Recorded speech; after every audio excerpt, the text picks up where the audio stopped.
Si vous lisez la Torah, il est interdit de prêter un intérêt, que ce soit un juif ou pas un juif. Le prêt-intérêt est interdit. Le prêt-intérêt, en fait, il est instauré par les talmudistes. Dans le Talmud, il est un devoir de pressurer le gentil en lui prêtant un intérêt. Et il est interdit de prêter un intérêt à son frère. Son frère, c'est le juif. Alors, au départ, le prêt à intérêt, selon les rabbins, c'est destiné en fait à ruiner le gentil. Faut être assez clair. Alors, le gentil, au sens large, il y a les chrétiens, il n'y a pas que les chrétiens. Ceux qui mangent, pratiquent de l'intérêt usuraire, ne se tiennent au jour du jugement dernier que comme se tient celui que le toucher de Satan a bouleversé. Cela parce qu'ils disent « Le commerce est tout à fait comme l'intérêt », alors qu'Allah a rendu licite le commerce et illicite l'intérêt.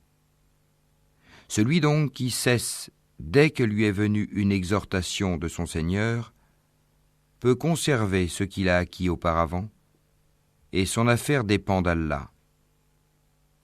Mais quiconque récidive, alors les voilà, les gens du feu. Ils y demeureront éternellement. Commençons par le début. Le Talmud, c'est quoi? Alors, le Talmud, c'est, au sens strict, la codification de la loi juive. Malheur donc à ceux qui de leurs propres mains composent un livre, puis le présentent comme venant d'Allah pour en tirer un vil profit. Malheur à eux donc, à cause de ce que leurs mains ont écrit, et malheur à eux à cause de ce qu'ils en profitent. Et quand ils rencontrent des croyants, ils disent « Nous croyons ». Et une fois seuls entre eux, ils disent « Allez-vous confier aux musulmans ce qu'Allah vous a révélé pour leur fournir ainsi un argument contre vous devant votre Seigneur ? Êtes-vous donc dépourvus de raison ? Et il y a parmi eux des illettrés qui ne savent rien du livre, hormis des prétentions, et ils ne font que des conjectures. Et ils ont dit « Le feu ne nous touchera que pour quelques jours comptés. » Dis, auriez-vous pris un engagement avec Allah ?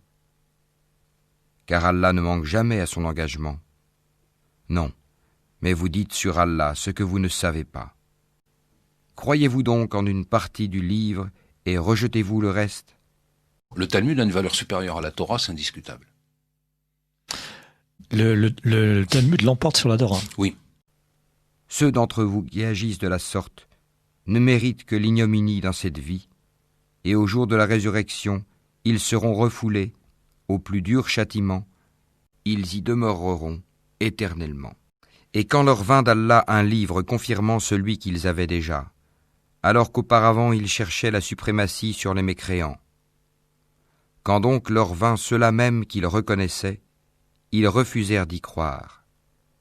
Que la malédiction d'Allah soit sur les mécréants. Comme est vil ceux contre quoi ils ont troqué leurs âmes. Ils ne croient pas en ce qu'Allah a fait descendre, révoltés à l'idée qu'Allah, de par sa grâce, fasse descendre la révélation sur ceux de ses serviteurs qu'il veut. Voilà ceux qui échangent la vie présente contre la vie future.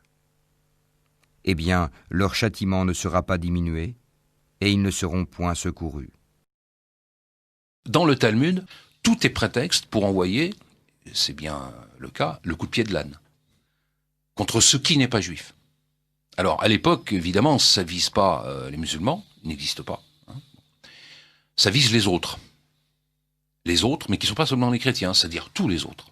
C'est cet aspect racialiste qui est particulièrement prégnant dans le Talmud, dans la mesure où il traite d'une chose qui est fondamentale, c'est la notion de pureté. Dis, si l'ultime demeure auprès d'Allah est pour vous seul, à l'exclusion des autres gens, souhaitez donc la mort immédiate si vous êtes véridique. Or ils ne la souhaiteront jamais, sachant tout le mal qu'ils ont perpétré de leurs mains, et Allah connaît bien les injustes, qui rompent le pacte qu'ils avaient fermement conclu avec Allah, coupent ce qu'Allah a ordonné d'unir, et sèment la corruption sur la terre. Ceux-là sont les vrais perdants. Et certes, tu les trouveras les plus attachés à la vie d'ici-bas, pire en cela que les associateurs. Tels d'entre eux aimeraient vivre 1000 ans, mais une pareille longévité ne le sauvera pas du châtiment. Et Allah voit bien leurs actions. Le Talmud l'emporte sur la Torah. Oui. c'est que plutôt la plupart d'entre eux ne sont pas croyants. Et quand leur vint d'Allah un messager, confirmant ce qu'il y avait déjà avec eux, certains à qui le livre avait été donné, jetèrent derrière leur dos le livre d'Allah, comme s'ils ne savaient pas. Et ils suivirent ce que les diables racontent contre le règne de Sulayman, alors que Sulayman n'a jamais été mécréant, mais bien les diables. Ils enseignent aux gens la magie, ainsi que ce qui est descendu aux 2 anges, Harut et Marut, à Babylone. Ils apprennent auprès d'eux ce qui sème la désunion entre l'homme et son épouse. Or, ils ne sont capables de nuire à personne qu'avec la permission d'Allah, et les gens apprennent ce qui leur nuit et ne leur est pas profitable. Et ils savent très certainement que celui qui acquiert ce pouvoir n'aura aucune part dans l'au-delà. Certes, quelle détestable marchandise pour laquelle ils ont vendu leurs âmes, si seulement ils savaient. Et dans le Talmud, la Gemara l'emporte sur la Mishnah. C'est-à-dire que pour un rabbin, la loi, c'est la Gemara. Qui est plus injuste que celui qui cache un témoignage qu'il détient d'Allah? Et Allah n'est pas inattentif à ce que vous faites. Quiconque substitue la mécréance à la foi s'égare certes du droit chemin. Et écoutez, un châtiment douloureux sera pour les infidèles.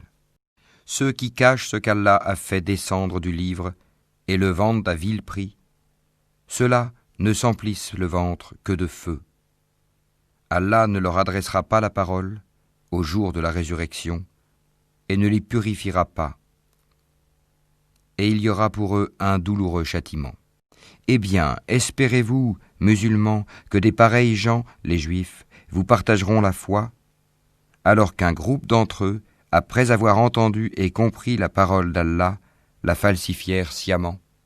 Les gens formaient, à l'origine, une seule communauté croyante. Puis, après leur divergence, Allah envoya des prophètes comme annonciateurs et avertisseurs, et il fit descendre avec eux le livre contenant la vérité, pour régler parmi les gens leurs divergences. Mais ce sont ceux-là même à qui il avait été apporté, qui se mirent à en disputer, après que les preuves leur furent venues, par esprit de rivalité. Puis, Allah, de par sa grâce, guida ceux qui crurent vers cette vérité sur laquelle les autres disputaient. Et Allah guide qui il veut vers le chemin droit.